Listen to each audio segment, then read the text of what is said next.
Maugham,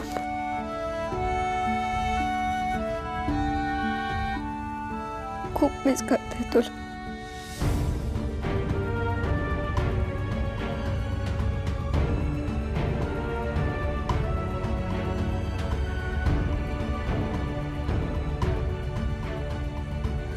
Maugham, look, निशीने जिंकली आहे ही trophy.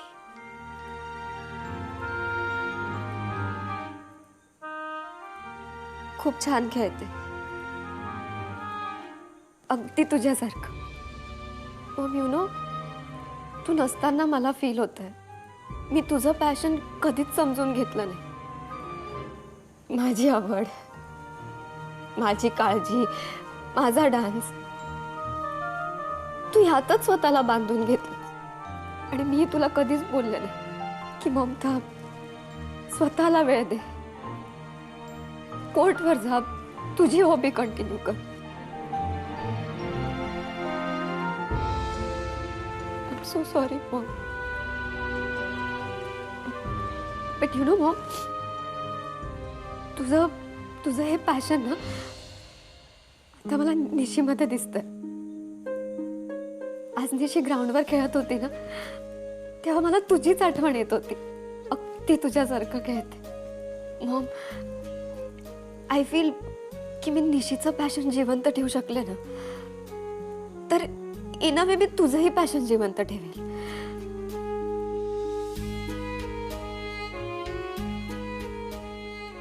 Please Maugham, मला निशीला हेल्प करण्यासाठी स्ट्रेंथ दे, तिला कन्व्हिन्स करण्यासाठी स्ट्रेंथ दे, प्लीज.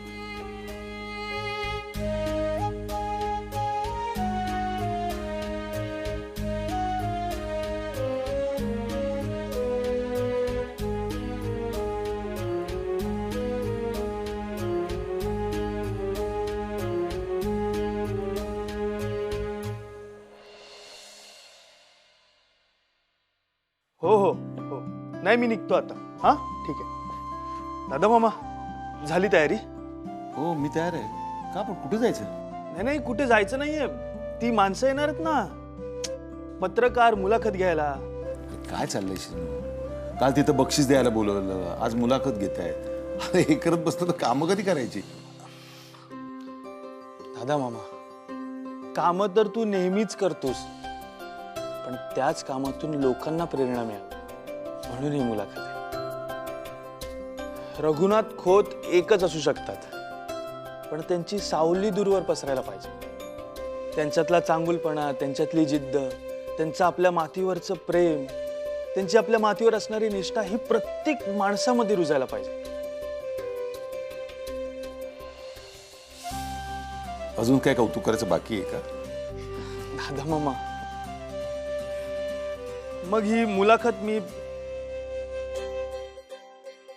बरं ठीक आहे, आता त्यांना बोलवलेच तर येऊ दे. बरं ठीक आहे, मी आलोच. हा शिनू, हा, एक काम करा. कालच्या बॅडमिंटन स्पर्धेतली विजेती होती ना, तिचं जरा पत्ता आणि नाव काढ ना. का का का दादा मामा? का काय राजा, आपण बक्षीस समारंभ अर्धवट सोडून आलो ना, मग आपल्यातर्फे शुभेच्छा, पुष्पगुच्छ पाठवूया ना. हो हो, पाठव पाठव. नाश्ता करून घ्या. नाही नाही, मला आता नको, दादा मामाला दे, मी जरा आलोच. दादा मामा, ते पत्रकार तिठापर्यंत पोचलेत, मी त्यांना घेऊन येतो. हा बर. थोडा नाश्ता तर कर. नाही नाही, मी येतो, घाई आहे जरा. नाश्ता. उमा, आपल्याकडे काही पत्रकार मंडळी येत आहेत, त्यांची जरा चहा पाण्याची व्यवस्था बघावी लागेल. बरं. आणि हो, आपल्या घरी सगळ्यांना निरोप द्या, म्हणा त्यांच्या कामात अडथळा नको. होय.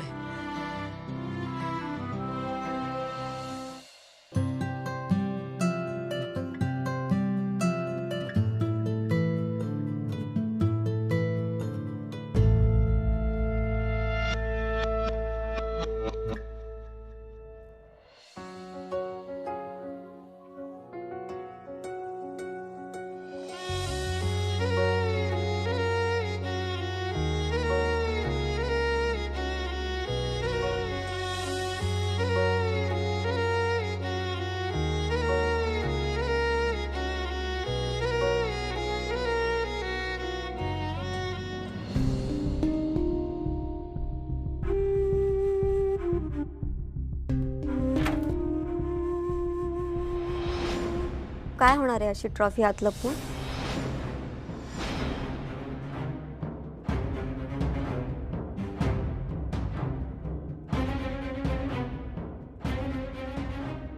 काही होणार नाही. हे सगळं करून तुझी बॅडमिंटनची आवड कमी होणार आहे का? कालचा दिवस विसरू शकतेस? स्वतःच्या मनाला समजू शकतेस का?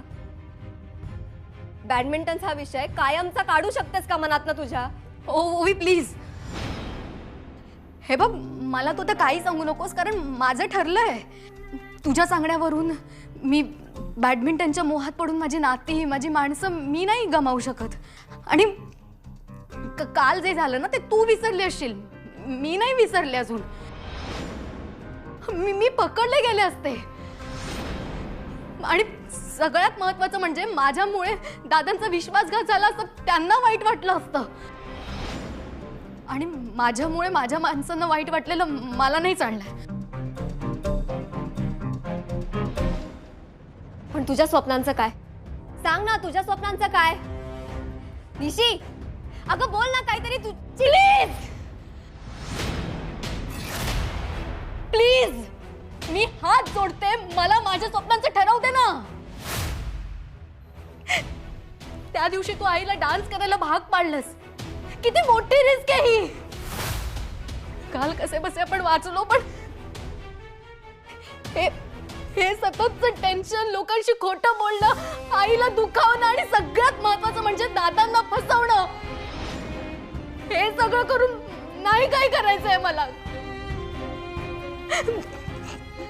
तुझ्या एवढं धाडस ना माझ्याकडे नाहीये ओवी, कारण मी म्हणजे ओवी देसाई नाहीये. प्लीज, मी तुझ्या समोर हात जोडते, मला बदलण्याचा प्रयत्न करू नकोस प्लीज. मी आहे तशी राहू दे ना मला. Please please.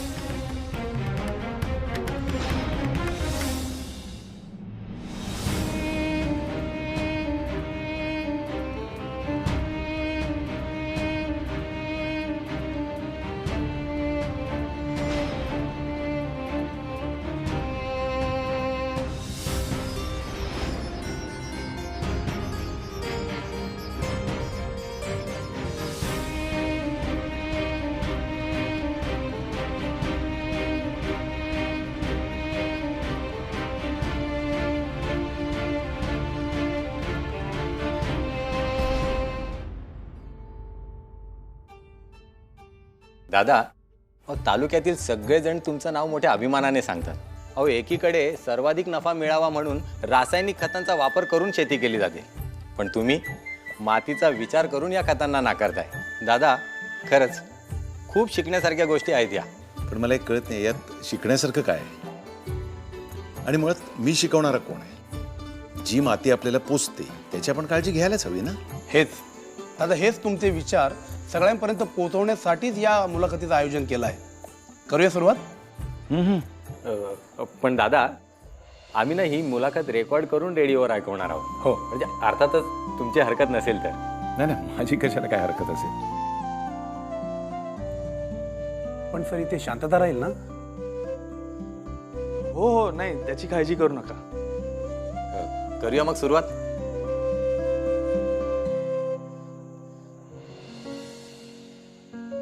दादा, एकीकडे विकासाचे वारे वाहत आहेत आणि दुसरीकडे तुम्ही मातीशी घट्ट नातं जोडून ठेवलंय, त्याबद्दल तुम्ही काय सांगाल? मुळात एक गोष्ट लक्षात घ्या, विकासाला माझा अजिबात विरोध नाहीये, पण ज्या विकासामुळे आपल्या मातीशी असलेलं आपलं घट्ट नातं तुटणार असेल त्या विकासाचा फायदाच काय ना.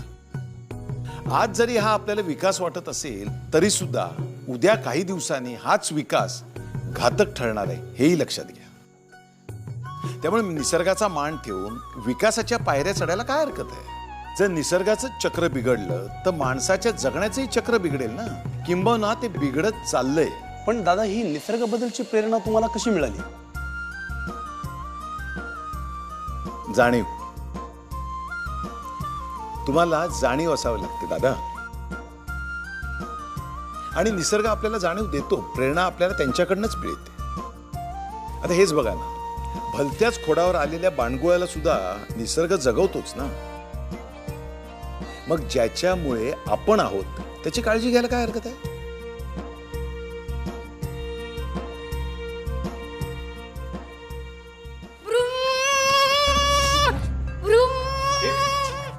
डुगू डुगू डुगू डुगू बाळा, काका काम करतायत ना, मग त्याच्या कामात त्यांना व्यत्यय नको. तू आज जाऊन खेळशील? सॉरी हा मोठे बाबा. छान आहे बरं का गाडी तुझी. मोठे बाबांनी बनवली. हो का? छान छान. जा आज जाऊन खेळ. हळू. माफ करा, लहान आहे. हो, काहीच हरकत नाही.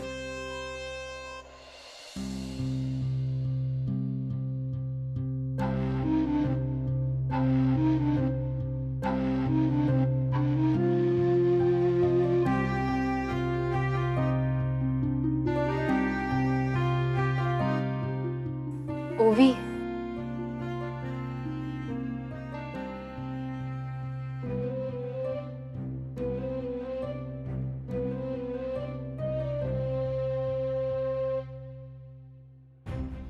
ओवी सॉरी. हे बघ, मला मला खरंच असं म्हणायचं नव्हतं. ते भावनेच्या भरात बोलले मी. मला खरंच तुला दुखवायचं नव्हतं ओवी. ओवी, ऐक ना.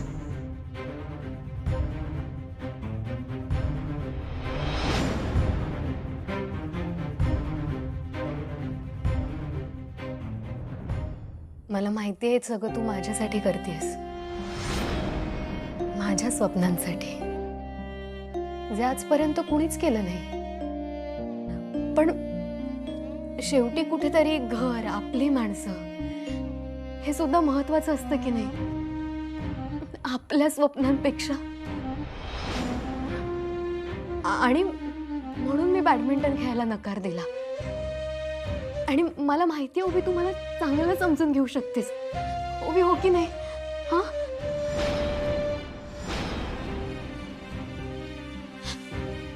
ओवी.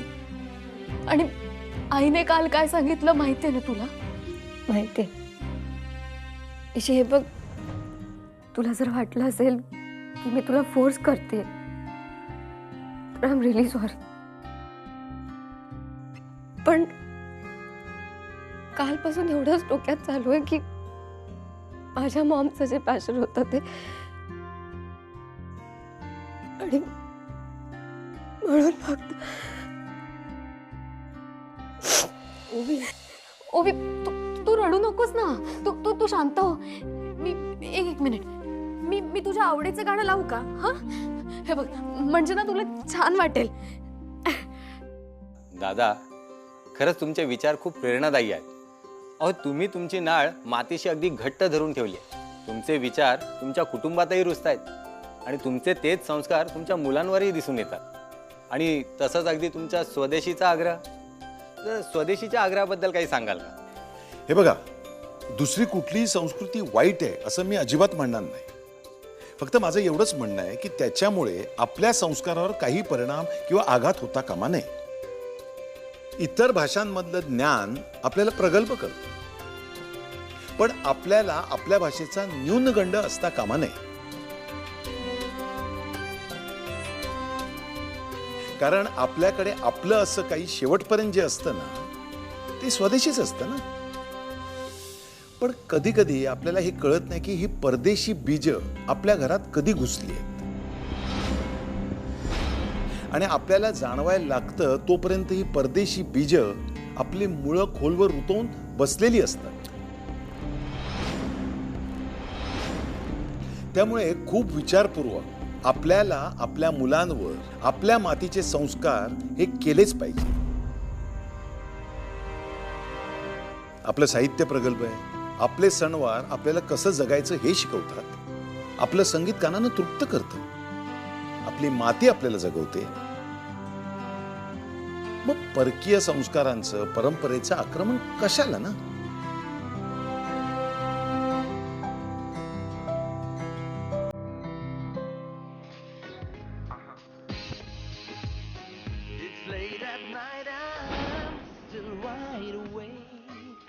Think this is my mom, but I can't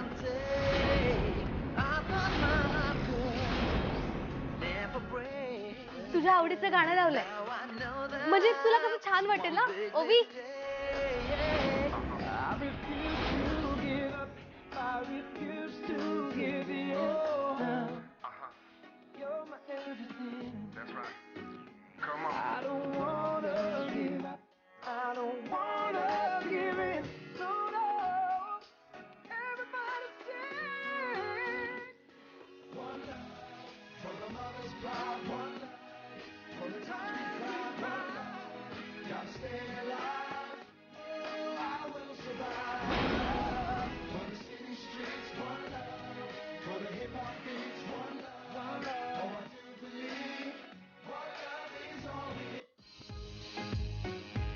मी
माफ करा दादा, पण इंग्रजी गाण्याचा आवाज आणि तोही तुम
काय मूर्खपण आहे, सांगितलेलं कळत नाही. निशी, तुला सांगता येत नाही? काय सांगायचं तिने मला? आम्ही एन्जॉय पण नाही करू शकत का? तू तुझ्याशी बोलण्यात ना काही अर्थच नाही. ए हॅलो, माझा स्पीकर आहे तो. असेल, पण आता बाहेर घेऊन जावं लागेल. असं कसं? ए हॅलो, असं कसं बाहेर घेऊन जाणार आहेस तू? मग बघितलं ना, घरात बाहेरून आलेली माणसं काय बोलून गेली ते.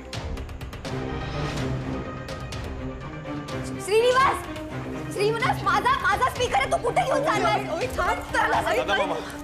स्पीकर जा आणि चुलीत घाल. व्हॉट?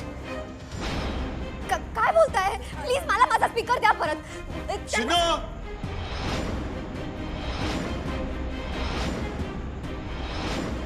कोणाचं काही ऐकायची गरज नाहीये. या घरातले नियम पाळले जाणार नसतील तर शिक्षा पण होणारच.